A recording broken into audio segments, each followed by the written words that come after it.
We are actually streaming, so we're live. I think we're working out live, and we are having some technical difficulties, but we are working them out. And I think we're just going to work with what we have to work with. So what's working for me is my arrow keys and my avatar, and my mouse cam is not working. So I'm just going to have to work without that. And my mouse cam is, if anyone's wondering what that is, it's a special mouse that you buy for your computer, and it acts like a 3D navigation system for my Cool. viewer. And standing in front of me is our BURN2 camp builder and art grant recipient, and we are in the sim called Endless Stars, part of BURN2's The Great Unknown of 2021, our week-long burn in October. And we have Ilianexsi Sojourner, our resident artist, one of our resident artists, funded by our art committee, and thanks to the everyone who purchased a plot to help pay for the cost of our sims for our week-long burn. We've had a lot of space this year. Thank you for everybody who purchased their plot because it helped to pay for some of our art grant funding, and thanks for that. So let's get started on looking at your beautiful build. We are now at Endless Stars, and we're in the middle of your build. It's called. What did I write down? Did I write that Unknown down? worlds. One more time. Unknown worlds. Unknown Worlds. I did not write that down. That's why I skipped. Yeah, and our theme is the great unknown. And Ilya, just to get to know you, where would you like to start? Want to talk about what unknown worlds and what the great unknown, which is the theme of our week long burn, and the title of your art installation, what that meant for you Sure. and your Yeah. interpretation?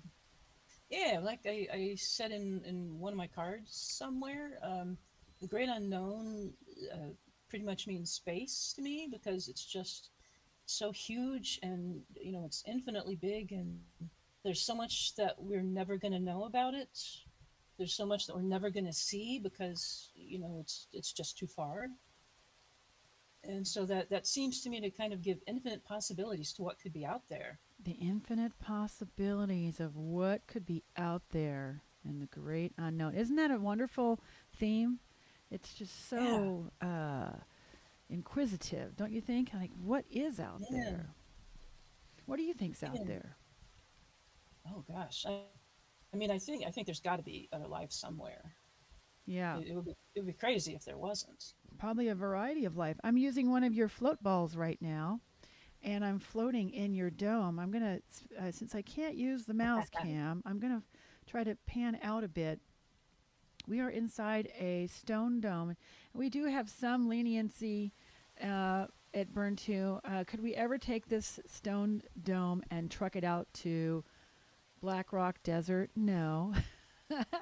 But um, could we could we make something like this, a smaller version of it at Black Rock? Yes. And in Sure. fact, I've seen something like this. You can take a dome, use some tarps and some projectors, and you can make space at Black Rock Desert. Cool. One of those Awesome. monkey tent domes. Yeah.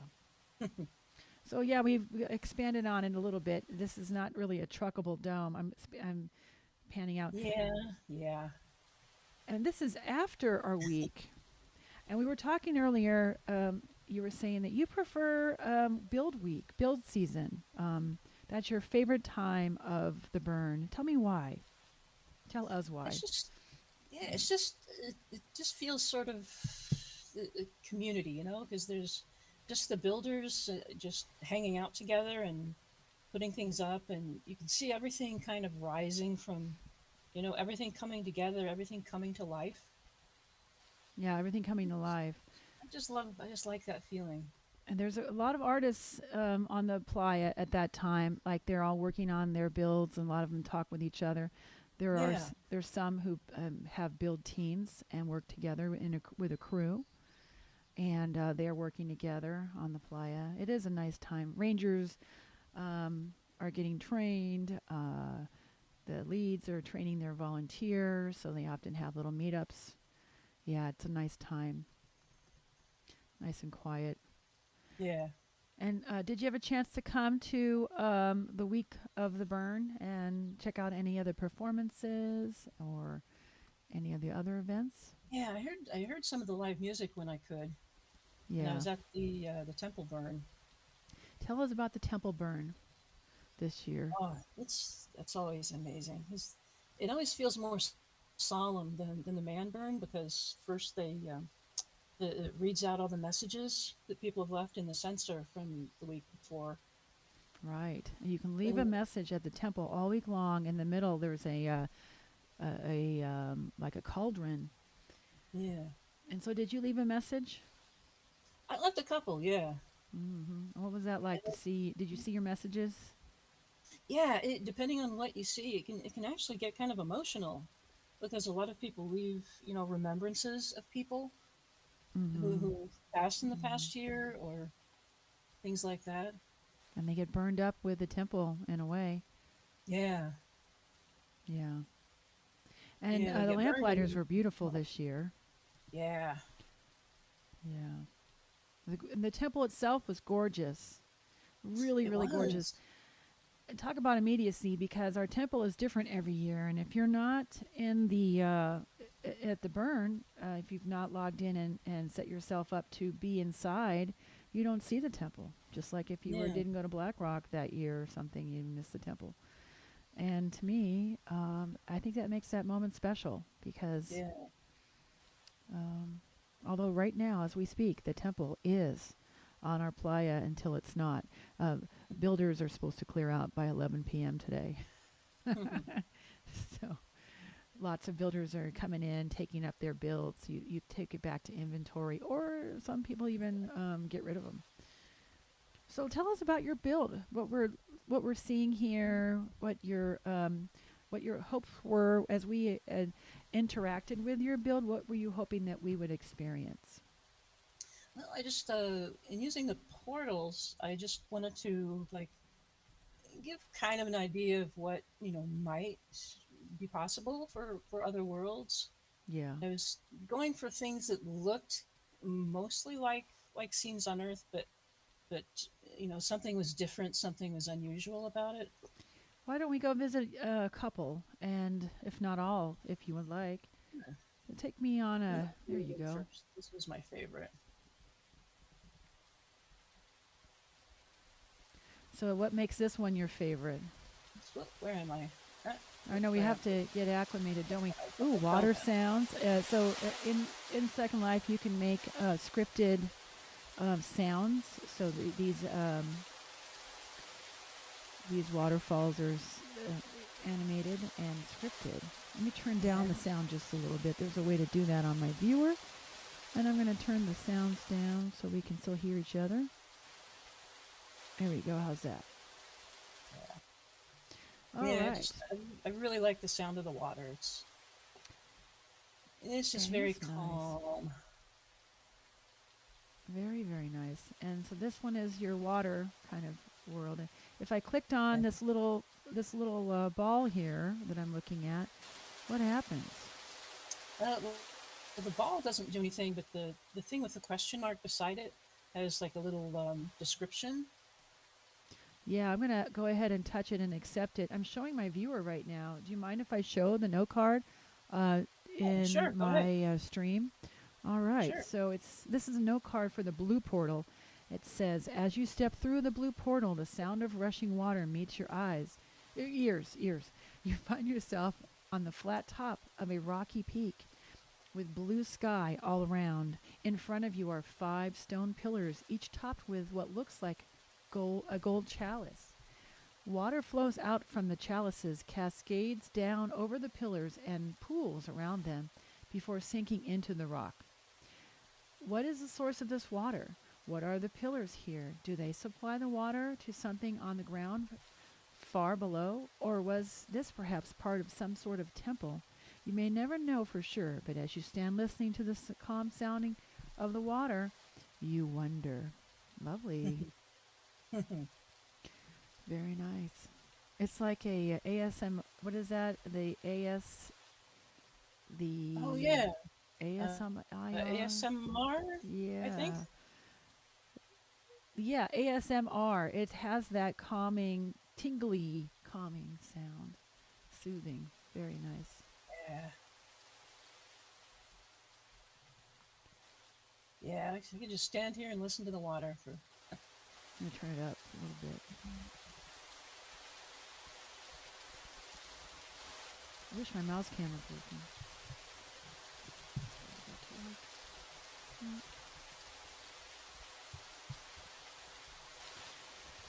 Should we check out the other domes? Sure. Let me show the green one. Okay, so Fall they're off color here coded. because the green one gave me fits. In what ways? Because the moss hanging inside is here I am is largely alpha, and Mm-hmm. I had to keep adjusting it so that it wouldn't interfere with clicking on the information thing. Mm-hmm. I The think I had question mark? to change the height of it like 3 times so that I could actually, get past the alphas and be Mm-hmm. able to click things. This one says the note card that you can get when, in inventory says the green portal leads to another peaceful place. There's thick woods all around with long strands of moss hanging from the trees. You hear various wildlife noises that you can't quite tell what kind, yet they sound familiar somehow, coming from the distance. A little flock of very large purple birds sit in the grass all around, quietly feeding. One perches on the rock near you, watching you curiously. I love the storyline here. The note cards are Thank just as you. important as the visual, isn't it? Yeah. Perhaps this place makes you wish you could reach the rest of this planet away from the containment unit. Capital C, capital U. What would you find if you went deeper into the forest? What other birds or animals would you discover? And is that a rumble of thunder or something else? So it really leaves a lot to the imagination for us, doesn't it? Your note cards. Yeah. Yeah, I like to give a little bit of, atmosphere, a little something for people to think about or, write their own kind of endings for. Yeah. What artists in Second Life have you been inspired by with similar kind of ideas that anyone that you can think of who is very much a storyteller in their art? Ooh, I'm trying to wow. think about that myself. Wow. Maybe one of the ones I've liked the most who is unfortunately, I don't think he's here anymore, is Baron Grayson, Mm-hmm. who had, he had a whole sim that was a shop and Mm. had marvelous, like gothic, extremely detailed furniture. Mm-hmm. And there always seemed to be an ongoing, story, a whole world that would take up his whole island. And Mm. yeah, I don't think he comes in world anymore, but it was pretty amazing while it lasted. I could always go there and look around and just think, wow, I want to do this someday. There's a lot of aspects of Second Life that are very familiar to what and so that's one of them. Is the idea of things don't, you're never really sure that an artist is going to stick around or anything. So you might as well really enjoy Yeah, the art before, you never know when it's gone, or that yeah, artist, yeah. Like the week or a here, sim or everything's something. Yeah. gone at the end of the week. So Yeah. Or like a camp at Black Rock City. Are they going to come back next year, or an artist, or any of that stuff? It's so very different, and you just got to enjoy that particular week for what it is. yeah, So let's see. Let's go to the yellow one. Shall we do that next? And you have been a very consistent resident of Second Life. What I mean is, your avatar is one of the oldest avatars I've ever met. You have 17 years. in your Yeah. profile, over 17 years. That's hard for me to believe too, actually. Yeah, and when we're talking, I always mention about how technologically speaking, 17 years is like eons of time when it comes to the way technology has changed. I mean, there's certain things that It stay the same, is. like GPSs, for example. But then the Yeah. smartphone, for example, there's one. How we Java, we don't Java anymore, for example. That was around when you were 17 years ago, wasn't it? Yeah. I'm thinking, what else was around 17 years ago? Was there tribes, or was there a lot of AOL, or what was is that before even Oh, the? AOL. Yeah. Hmm. Yeah, that was when you would first start getting all the AOL discs in the mail constantly. Yeah, in the chat rooms were really big over there at AOL. You used to be able to go in the chat rooms and really, and it was usually no visual whatsoever, just chatting. It was like Yeah. relays. Yeah, a lot of change. Lots have changed. And when you first started in Second Life, prims were building was different, Yeah. and avatars looked and acted differently, and didn't have as much detail. And what do you think has changed in Second Life that you've noticed and that you really Oh, well, now there's mesh, of course. yeah. I have not learned to build with mesh yet. I'm working on that. Yeah, Mm. I remember in my first one of my first plots of land, I took out a flamingo from one of the it's one of the ones in the library, I think, and I put it down, and it was like, I don't know, 14 prims or something, and it took up so much of my land impact, and I didn't understand that yet. Hmm. I Did thought it you was made just it one huge? thing. And Did you make it a humongous, like a giant flamingo? no, it was made up of so many smaller objects, Huh. and I didn't understand at the time that it was those smaller objects that were being counted. Yeah, the vertices, the corners of parts actually cost. And we're talking about server space, really. Yeah, Memory space for the servers that handle Second Life. Land impact is basically server space. The more the detail, the more resolution and detail, the more the impact of the rendering and the server space. So yeah, there's limits. And yeah. do you install your art at other events in Second Life? And are they also limiting their artists with the amount of land impact prim that they get to use for their art installations, or is that something just I BURN2? haven't really done other events, although I do have a little town that I work on that's in my profile, Mm-hmm. and yeah, that's kind of limited in what I'm able to put there. But yeah, that's kind of my other project at the moment. Do you want to tell us a little bit about it? So, in case people are curious and they can go and find your profile by looking up your name in the search bar.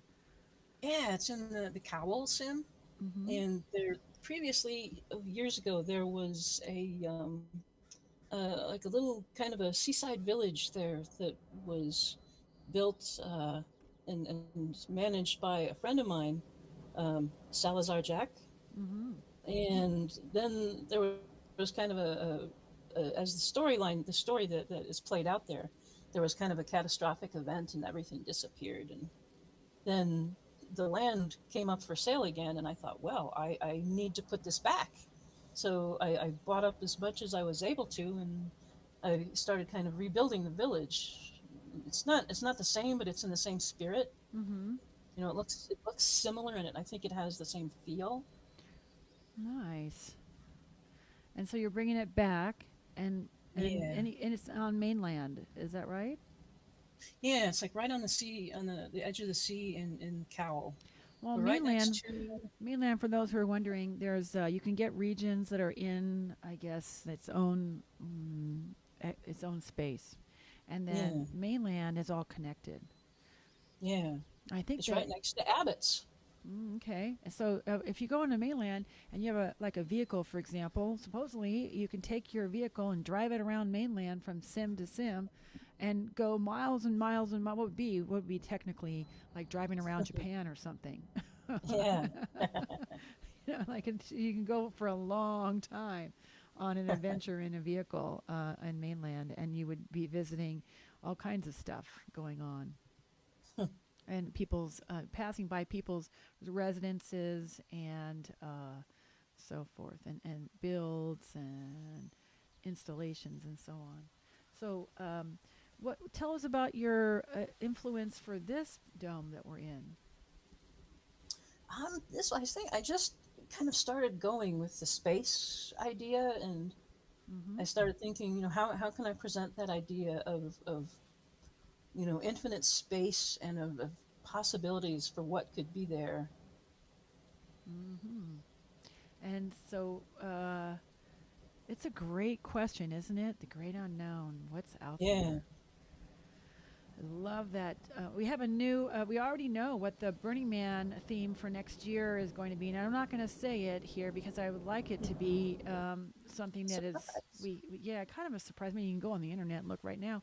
But I think I want to wait and see to announce it when it's time to announce it at the next planning meeting, unless we haven't already done that. We have planning meetings every week, and this is the kind of stuff we talk about. Let's look at your note card for this room. It says, even before you step through the yellow portal, you can hear the rushing wind. You're met with another barren desert landscape, this time mostly sand colored. A few giant skulls lie partly embedded in the ground nearby. Papers swirl in the wind all around you. They seem to have writing and pictures, but nothing you can decipher. What sort of humanoid creature could those skulls have belonged to? How did they die? How long have these skulls been sitting here, buffeted by the wind? And the papers, were they related to the giant creatures, or were they lost here by someone else? So many questions. That's great. I love it. You can. There's so much storytelling that can be had here in Second Life. I really love that part of the creation here. Yeah. I like adding a little bit of story to the build. Yeah, yeah. And this reminds me of the new Star Wars TV show. They do a lot of the filming in a dome that is used for Oh, projection. So the cool. actors are acting inside of this curved stage so that around them, surrounding them, and including the lighting on their faces, all of the graphic arts that the artists have made, the back, how things are digitized in science Yeah. fiction. Well, it's actually they are standing inside the digitized, physically standing in a room like this, as the the render stuff is behind them on the projected, and it makes the That's lighting so on their cool. face, and it gives them their character a little more oomph, because Mm, it's almost like they're experiencing it, kind of a that's so virtual cool. yeah, isn't it? Kind of like a virtual reality situation. Yeah. And so I understand you're a fairy. So tell me about your half human, half fae characterization for your avatar. Yeah. Well, my mother was human. My father was a fawn, Mm-hmm. and so that is why the horns. I do change otherwise from time to time whenever the spirit takes me. Mm-hmm. But I kind of I've had the horns since, oh gosh, since my first couple of years in Second Life. 15 years ago. Yeah, Mm-hmm. Yeah. yeah. I'm kind of amazed that I've made it 17 years. That's kind of unbelievable. Yeah. And some years are you're more active than others. Yeah, yeah. I kind of always pop on every few nights just to look around and you know see what's going on and do a little building and Mm-hmm. people ask me, oh, how have you made it this long? And I said, well, I still find the place so fascinating. Me too. There's still so much to find, and places to explore and things to do, and It beats it TV. just yeah, you can participate. Even though we're watching BURN2 TV right now. Yeah, it's just very it's different than just watching the boob tube. I would invite everyone who's watching this now, if you like what you see, come and check it out. Get your own free avatar if you don't already have one, and come and check it out yourself. Yeah. Hmm. Hmm. Well, thank you for taking the time to talk. Is there anything else we should add to our conversation that we're having right now? Is there anything else you'd like to add? I think we've pretty well covered it. Okay, so when you see Ilianexsi, you can call Ilianexsi Ilia for short, or Nex if you like. Either way, Yeah, either one's fine. and thank you for bringing your art out. Make sure you clean up your art by 11 p.m. tonight. It's GTFO something. I forget the exact acronym, but it's today at 11 p.m. Yep. All right, thanks so much. I'm going to Okay, stop thank this. you.